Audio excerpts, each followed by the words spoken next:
मैं अपने अगले शब्द सिद्धांत पे आऊं। इस बात को समझना बहुत आवश्यक है कि 370 और 35A की एब्रोगेशन के बाद जम्मू कश्मीर में पॉलिसी इंटरवेंशन के चलते 370 और 35A को बैकडोर से री इंट्रोड्यूस कर दिया गया है। हम किसी गलतफहमी में न रहें, हम किसी गलतफहमी में न रहें कि 370-35A खत्म हो गया। 370-35A निष्क्रिय कर दिया गया है संविधान से, लेकिन बैकडोर से इंट्रोड्यूस कर दिया गया है। मैं आपसे सवाल पूछता हूँ, 370 और 35A के चलते भारत का नागरिक, यही परिस्थिति थी ना कि वहां पे पब्लिक एम्प्लॉयमेंट, सरकारी नौकरी प्राप्त नहीं कर सकता था। 370 और 35A के चलते यही परिस्थिति थी ना कि जम्मू कश्मीर में कोई भारत का नागरिक जमीन या प्रॉपर्टी खरीद नहीं सकता था। तो 370 और 35A के खत्म होने के बाद जब कश्मीर बेस्ड पॉलिटिकल एस्टैब्लिशमेंट से सरकार पे दबाव आया तो इन्होंने दो इंटरवेंशन की। पहली इंटरवेंशन ये कि इन्होंने डोमिसाइल लॉ बनाया और कानून में संशोधन करके कह दिया कि जम्मू कश्मीर में सरकारी नौकरियां केवल उन्हीं लोगों को मिलेंगी जो जम्मू कश्मीर में लगातार 15 साल से रह रहे हैं। भारतीय नागरिकों को नहीं मिलेंगी, क्योंकि कोई भी भारतीय नागरिक 15 साल से लगातार जम्मू कश्मीर में तो नहीं रह रहा। तो डोमिसाइल का कानून इंट्रोड्यूस करके नौकरियां इस तरीके से छीन ली गई भारतीय नागरिकों का हक। जम्मू कश्मीर का कोई भी व्यक्ति कहीं भी जाके फॉर्म भर के पब्लिक एम्प्लॉयमेंट सरकारी नौकरी ले सकता है, लेकिन 370 के चलते भारत का कोई नागरिक जम्मू कश्मीर में सरकारी नौकरी नहीं ले सकता था। और 370 और 35A के कारण ये था, लेकिन खत्म करने के बावजूद भी इस तरीके से इंट्रोड्यूस करके ये फिर से एक बैरियर मुस्लिम अपीजमेंट के चलते, तुष्टीकरण जो ग्रेजुएट हो गया तृप्तिकरण पे, उसके चलते इंट्रोड्यूस कर दिया गया। दूसरा, जम्मू कश्मीर में प्रॉपर्टी खरीदने के लिए आपको पहले परमानेंट रेजिडेंट सर्टिफिकेट लाना पड़ता था। अगर आपके पास परमानेंट रेजिडेंट होने का सर्टिफिकेट है तो जम्मू कश्मीर में आप घर खरीद सकते थे, मकान बना सकते थे, जमीन खरीद सकते थे, प्रॉपर्टी बाय कर सकते थे। आज वहां पे भारत सरकार ने पुनः कश्मीरी मुस्लिम टोटलिटेरियन हेजिमोनिक एंटी इंडिया एस्टैब्लिशमेंट के प्रेशर के चलते एग्रीकल्चरिस्ट सर्टिफिकेट नाम की एक चीज इंट्रोड्यूस कर दी। परमानेंट रेजिडेंट सर्टिफिकेट अब रिप्लेस हो गया एग्रीकल्चरिस्ट सर्टिफिकेट से। किसी भारतवासी को जम्मू कश्मीर में अगर जगह खरीदनी है, प्रॉपर्टी खरीदनी है, जमीन खरीदनी है, तो उसे सबसे पहले तहसीलदार से एग्रीकल्चरिस्ट सर्टिफिकेट लेना पड़ेगा। और तहसीलदार एग्रीकल्चरिस्ट सर्टिफिकेट तभी देगा अगर आप या आपकी फैमिली ऑलरेडी जम्मू कश्मीर में प्रॉपर्टी या जमीन होल्ड करती है।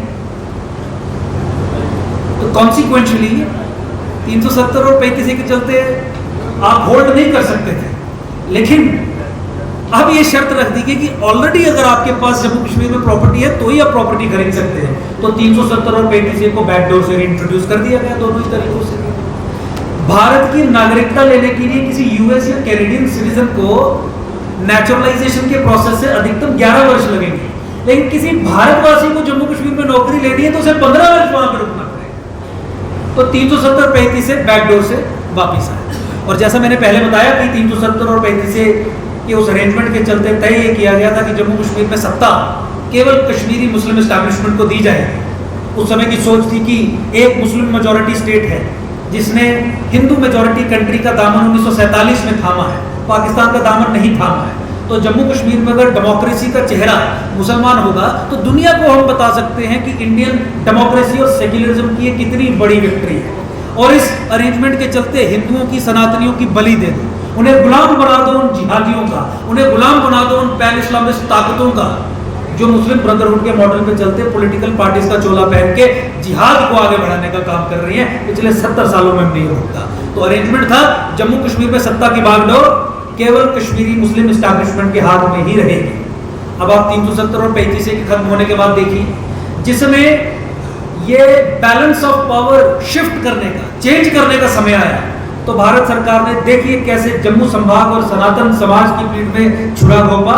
आपको समझ आ जाएगा इसी बात से कि जब डिलिमिटेशन शुरू हुई, जम्मू कश्मीर का पुनर्गठन हुआ, अब तय होना था कि जम्मू संभाग जो 10 जिले हैं, कश्मीर संभाग जो 10 जिले हैं, और जम्मू संभाग जो 3 गुना बड़ा है कश्मीर से, जम्मू संभाग को विधानसभा में कितनी सीटें मिलेंगी और कश्मीर संभाग को विधानसभा में कितनी सीटें मिलेंगी। तो हमने ये कहा, क्योंकि आप जानते हैं कि एकजुट जम्मू पार्टी वहाँ पे संघर्ष कर रही थी, मैं प्रेसिडेंट, और अभी फिर हमने परिवर्तन किया है, वो हमने declared it as a pan India party. इस बात को हमने पब्लिक डोमेन में लाकर बिल्कुल सीधे तरीके से स्थापित किया कि अगर आपको जम्मू कश्मीर में परिसीमन करवाना है, डिलिमिटेशन करवानी है, सीटों का बंटवारा करना है इस 90 मेंबर असेंबली में, तो आप 2011 के सेंसस को आधार मत बनाइए, क्योंकि 2011 का census fraud, first, anti Hindu, anti Jammu, pro Kashmir, pro Muslim census था। एक्सपर्ट्स के साथ बैठ के जो डेटा हमने पब्लिक डोमेन में लाया, तमाम पॉलिटिकल पार्टीज मजबूर हो गई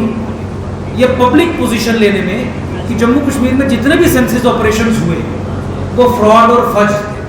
आपको जान के हैरानी होगी कि पूरे भारत में सेंसस ऑपरेशंस को भारत सरकार कंट्रोल और रेगुलेट करती है, लेकिन 370 और 35A के चलते जम्मू कश्मीर की सरकार के पास स्पेशल प्रिविलेजेस और पावर्स थी कि वो अपना भी एक सेंसस कमिश्नर अपॉइंट कर सकता था, और भारत सरकार उस इक्वेशन से बाहर होके जम्मू कश्मीर की सरकार ही कायदे से, तरीके से, प्रैक्टिकली स्पीकिंग सारे सेंसस ऑपरेशंस जम्मू कश्मीर में करती थी। और अरेंजमेंट ये था कि सत्ता हमेशा कश्मीर के हाथ में रहेगी, तो सेंसस फर्ज किए जाते थे। एविडेंस रखा गया, हमने स्वयं एविडेंस रखा कि 2011 का सेंसस फ्रॉड है, फर्ज है। जहां 10 साल की डिजिटल ग्रोथ में हिंदुओं की ग्रोथ को -10% दिखा दिया हो, जो तभी हो सकता है अगर लाखों की संख्या में हिंदुओं का कत्लेआम हुआ हो, तो वो सेंसस पे कौन विश्वास कर सकता था। ऐसे ही डिटेल्ड पेपर्स हमने रखे और मजबूर कर दिया। और खासकर भाजपा ने डिलिमिटेशन कमीशन के सामने लिखित में हमारा दबाव बनने के बाद, नेशनल मीडिया में बात आने के बाद, हमारे लगातार प्रेस कॉन्फ्रेंसेस और अवेयरनेस कैंपेन्स और प्रोटेस्ट डेमोन्स्ट्रेशंस करने के बाद भाजपा ने लिखित में डिलिमिटेशन कमीशन को दिया कि भाजपा भी मानती है कि 2011 का सेंसस जम्मू कश्मीर में फ्रॉड और फर्ज लिखित। लेकिन उसके बावजूद जम्मू कश्मीर में पोस्ट एब्रोगेशन जब डेमोक्रेसी को रिस्टोर करने की बात आई, तो उसी झूठ को आधार बना के जम्मू कश्मीर में शैम डेमोक्रेसी को रिस्टोर किया गया। सत्ता की कमान पुनः कश्मीर में स्थापित कर दी गई। 90 में से 47 सीट्स कश्मीर को दे दी गई और जम्मू संभाग को 43 दे दी गई। 2021 के सेंसस के आधार पर डिलिमिटेशन अगर जम्मू कश्मीर में की गई होती तो 370 और 35A की जो एब्रोगेशन थी वो उसकी नेचुरल डायरेक्शन या लॉजिकल कंक्लूजन तक चलती। जम्मू संभाग को, राष्ट्रवादी समाज को 50 सीटें मिलती, कश्मीर को केवल 40 सीटें मिलती। लेकिन अल्टीमेटली 370 और 35A को बैकडोर से रीइंट्रोड्यूस करने का निर्णय हो चुका था, इसलिए जम्मू संभाग को पुनः, राष्ट्रवादी संभाग को पुनः कश्मीर का गुलाम बना दिया गया और इनडायरेक्टली अलग पॉलिसी इंटरवेंशन से कश्मीर के हाथ में ही सत्ता सौंप के हिंदुओं को, गैर मुसलमानों को एक सेकेंड ऑर्डर स्टेटस में कश्मीर की एक कॉलोनी, एक हॉस्टेज के रूप में खड़ा कर दिया गया। और इसकी इम्प्लीकेशन ये है कि इस अरेंजमेंट में जो सनातन के इस्लामीकरण का प्रोसेस है, जम्मू संभाग के इस्लामीकरण का प्रोसेस है, वो लगातार चलता रहेगा। तो कोई भी अगर आपको ये कहता है कि 370 और 35 से हटाया तो हिंदुओं के लिए, तो मुझे लगता है कि इन तथ्यों के आधार पे आप उनके आर्ग्यूमेंट्स को डिफीट कर सकते हैं। सनातन की बात तब तक नहीं हो सकती, चाहे संस्कृति, सभ्यता, धर्म के बारे में कहें या किसी और बारे में कहें, जब तक गौ हत्या पर संपूर्ण प्रतिबंध लगाने की बात नहीं होती।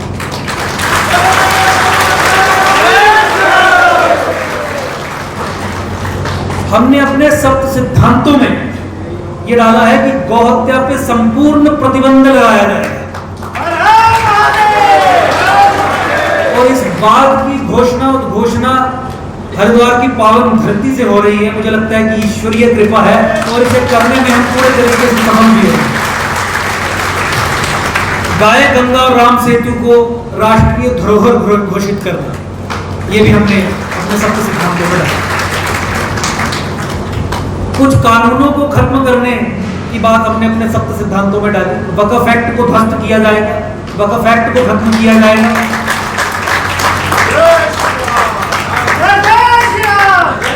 वक्फ एक्ट जिसके चलते लैंड जिहाद या डेमोग्राफिक इन्वेजन या डेमोग्राफिक असॉल्ट या इस्लामाइजेशन ऑफ सनातन को फैसिलिटेट किया जा रहा है, बहुत कम समय में उस कानून को ध्वस्त करवाने का हम कार्य करेंगे। ये हमारी प्रतिबद्धता है।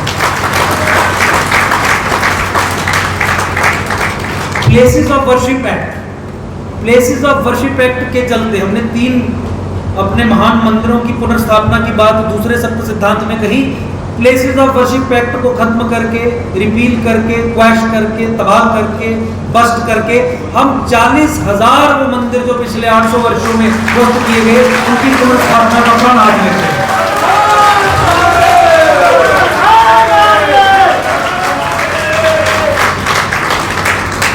आपने कई बार हमें कहते हुए सुना होगा कि Indian state is hostile to the Indian nation. Indian state राष्ट्र के खिलाफ है, सनातन के प्रति हॉस्टिलिटी रखती है। तो देखिए एक एग्जाम्पल के माध्यम से मैं आपको समझाने का प्रयास करूंगा कि देखिए ये भी उसका एक बहुत बड़ा एक प्रूफ है। सचर कमेटी रिकमेंडेशंस, केवल मुसलमानों को ये तमाम तरीके की सुविधा है, धर्म को आधार बना के कॉन्स्टिट्यूशन को सबवर्ट करके एक्सक्लूसिव प्रिविलेजेस एक कम्युनिटी के फेवर में धर्म के आधार पे। और क्या कि भारत के स्टील फ्रेम में, ब्यूरोक्रेसी में, आईएएस और आईपीएस में जो रिप्रेजेंटेशन है, सरकारी गवर्नमेंट में जो रिप्रेजेंटेशन है, वो मुसलमानों की बढ़ाई जाएगी। उसके लिए स्पेशल सब्जेक्ट्स इंट्रोड्यूस किए जाएंगे, उसके लिए फ्री कोचिंग अरेंज की जाएगी और फ्री कोचिंग उसी को मिलेगी जो एक विशेष धर्म से संबंधित है। तो ऐसी तमाम तरीके की सैकड़ों रिकमेंडेशंस जो सचर कमेटी ने रिकमेंड की थी और जिन्हें 2014 से 2019 के बीच में आज की सरकार ने इंप्लीमेंट किया, उन तमाम रिकमेंडेशंस को एब इनिशियो खारिज करके, रिपील करके सब रिवर्स करवाएंगे। ये हमारा उद्देश्य है। भारत की राज्य सत्ता इंडियन स्टेट में policy paradigms, policy frameworks plant करके, सचर कमेटी रिकमेंडेशंस के जरिए इंडिविजुअल्स प्लांट करके, अंदर से सबवर्ट करके इसे सनातन के विरुद्ध कर दिया गया और तीव्र गति से सचर कमेटी रिकमेंडेशंस और इन कानूनों के माध्यम से करने का प्रयास किया गया। इस बात की सिग्निफिकेंस को हम उस दृष्टिकोण से समझते हैं जहां पे इन कानूनों को खत्म करवाने के बाद सचर कमेटी की रिकमेंडेशंस जो मोदी सरकार ने 2014 से 19 के बीच में तमाम लागू कर दी, उन्हें खत्म करवाने के बाद मुझे लगता है कि हम इंडियन स्टेट के जो मूल चरित्र है उसे बदलने में कामयाब होंगे और Indian state which is hostile to the sanatan Indian civilisation, Indian state which is hostile to the Indian nation, जो राष्ट्र के ही खिलाफ है, मुझे लगता है कि उसे ठीक करने का काम जो है वो हम करेंगे। और फिर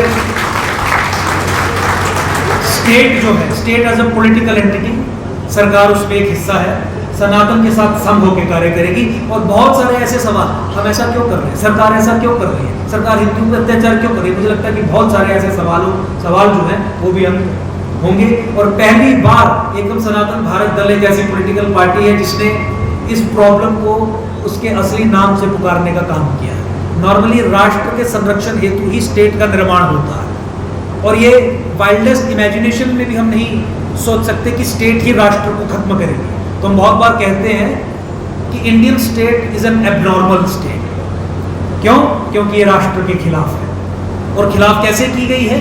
इंपीरियल कंस्ट्रक्ट है, इन्वेस्टमेंट्स की गई, पॉलिसी फ्रेमवर्क्स प्लांट किए गए, प्रेफरेंसेस प्लांट की गई, प्रेसिडेंट्स प्लांट किए गए इस पूरे स्टेट अपरेटस में, जिस पे विस्तार पे चर्चा तो होती रहेगी, ये लंबा हो जाएगा।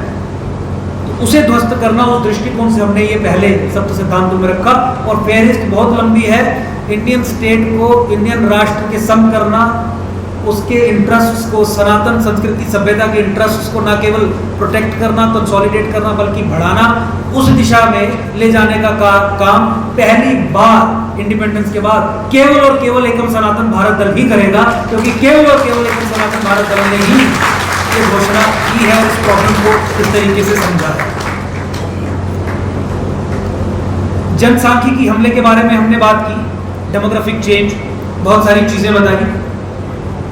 अब हम अपने संघर्ष को इसे आगे लेके जाएंगे। आप जानते हैं 2014 में स्वयं मैंने जम्मू कश्मीर हाई कोर्ट में रोशनी एक्ट की संवैधानिक वैधता को चुनौती दी। ये क्या कानून था? रोशनी एक्ट कहता था कि जम्मू कश्मीर में जो भी व्यक्ति सरकारी जमीन पे कब्जा करके बैठ गया है, उस सरकारी जमीन के मालिकाना हक उस कब्जाधारी को दे दिए जाएंगे। पैन इस्लामिक ताकतें जो जम्मू संभाग के इस्लामाइजेशन को स्टेट अपरेटस इस्तेमाल करके अनलीश कर रही हैं, पाकिस्तान और आईएसआई के द्वारा ये कानून बनाया गया था। मैं पूरी जिम्मेदारी से कह रहा हूँ, आइडियाज प्लांट करके अपने इंडिविजुअल्स के जरिए।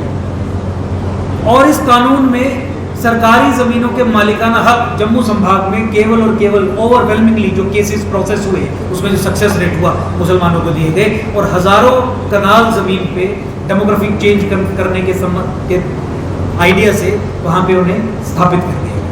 2014 में हमने इस कानून को चुनौती दी और अक्टूबर 2020 में रोशनी एक्ट, जिसे J&K state land vesting of ownership to the occupants act भी कहा जाता है, 6 वर्ष के संघर्ष में हमने इसे ध्वस्त करवा दिया, खत्म करवा दिया। न केवल इस लेजिस्लेटिव जिहाद को इस पाकिस्तान और ISI के और पैन इस्लामिस्ट ताकतों के and the Islamist and jihadist with in को ध्वस्त करवाया, बल्कि कानून कोर्ट से यह भी आदेश करवा दिया कि इस कानून के तहत जितनी भी हजारों लाखों कनाल जमीन आवंटित की गई है वो सारी जमीन जो है वो वापस ली गई। तो डेमोग्राफिक चेंज के प्रोसेस को रिवर्स करवाने का कार्य सत्ता से बाहर रहते हुए हमने करवाने का प्रयास किया और फिर वो एक पॉलिटिकल मूवमेंट बनी। आज हमने सप्त सिद्धांतों में डाला है। तो मुझे लगता है कि ऐसे बहुत सारे ऐसे कानून और ऐसे बहुत सारे ऐसे सबवर्सिव टूल्स हैं जिन्हें ध्वस्त करना इस पार्टी का दायित्व होगा, उद्देश्य होगा। 14 फरवरी 2018 के ऑर्डर के बारे में हमने बताया, वो क्लासिफाइड डॉक्यूमेंट था, पब्लिक डोमेन में लाके उसे निष्क्रिय करवाया। वो एक लंबी संघर्ष की गाथा है जो सिटिंग चीफ मिनिस्टर से व्यक्तिगत तौर पे हुई। रोहिंग्यास और बांग्लादेशीज के खिलाफ हमने मोर्चा खोला ही है, जम्मू कश्मीर में और पूरे देश में भी, और अब तो पूरे देश में इस बात को लेके आगे चला जाएगा। अपनी अपनी रिवर बेड्स और फॉरेस्ट लैंड जहाँ जहाँ पे भी, उत्तराखंड की भी मैं बात कर रहा हूँ, आज इस पावन भूमि पे हम हैं, ये same modus operandi. Jammu Kashmir में कानून बना के आदेश निकाल के सरकारी तंत्र को इस्तेमाल करके ये किया जा रहा था। पूरे भारतवर्ष में ये तरह तरह से किया जा रहा है और जम्मू कश्मीर में भी वो नॉन स्टेट एक्टर्स एक्टिव हैं जो इस डेमोग्राफिक चेंज को, लैंड जिहाद को आगे बढ़ाने का काम कर रहे हैं। फंडेड कॉलोनाइजेशन, 1 करोड़ की जमीन है तो व्यक्ति विशेष, धर्म विशेष का व्यक्ति आपको 1 करोड़ 10 लाख रुपए देगा। ऐसा बहुत सारी जगहों पे आपको देखने को मिलेगा, क्योंकि उसके पीछे आइडिया ये है। जम्मू संभाग में खासकर मैं एक्सक्लूसिवली अगर एक एग्जाम्पल दूं तो वहाँ पे 35% सब्सिडी दी जाती है। कोई मुसलमान अगर जम्मू संभाग में हिंदू मेजोरिटी एरिया में ज़मीन खरीदता है तो जो पैन इस्लामिक ताकतें हैं, जो जिहादी ताकतें हैं, जिनका एंटी इंडिया एंटी सनातन का पूरा प्रोजेक्ट है, वो हवाला चैनल के माध्यम से लोकल NGOs को इस्तेमाल करके ऐसे लोगों को पैसा देने का काम करती हैं जो हिंदू एरियाज में जाके ज़मीन खरीदते हैं। ना वो आपसे इंस्टॉलमेंट्स की बात करेगा, ना वो ये कहेगा कि 1 करोड़ नहीं मैं 90 लाख दूंगा, वो 1 करोड़ 10 लाख देगा। इंस्टॉलमेंट में भी नहीं देगा, एकदम देगा। और एक पूर्व DGP जिनसे हमने आंकड़ा लिया था, उनको जो खबर थी वो अभी जो सब्सिडी का रेट चल रहा है वो 35%, यानी 1 करोड़ 10 लाख रुपए जो व्यक्ति देगा उसे 35% पैसा जो है वो वापस दे दिया जाएगा उन जिहादी ताकतों के द्वारा, क्योंकि उसने जाके हिंदू एरियाज में ज़मीन खरीदी। और ये लगातार चल रहा है। इस चीज़ से भी हमें जागरूक रहना है और संघर्ष करना है। ये बहुत एक सबवर्सिव प्रोसेस है जो पूरे सनातन के विरुद्ध खड़ा किया गया। और अंत में जो 7वां सप्त सिद्धांत है, उन्होंने कहा कि केवल विकास नहीं, केवल ग्रोथ, डेवलपमेंट, सस्टेनेबल डेवलपमेंट के कॉन्सेप्ट आते हैं, केवल वही नहीं। आज संत महात्मा हमारे मंच पे हैं, आध्यात्म को आधार बना के विकास की परिकल्पना एकम सनातन भारत में है। आध्यात्म के साथ संस्कृति, संस्कृति के साथ स्थानीय भाषा और पर्यावरण के साथ संपूर्ण विकास की हमारी परिकल्पना है, जो सनातन के मूल्यों में जाके कहीं आपको दिखेगी। तो मेरा यही निवेदन है कि इन सप्त सिद्धांतों पर खड़े होकर एकम सनातन भारत दल की यात्रा शुरू हुई है। ये हमारी फाउंडेशन है। अभी दूसरे सेशन में बहुत सारी बातों का आदान प्रदान भी होगा।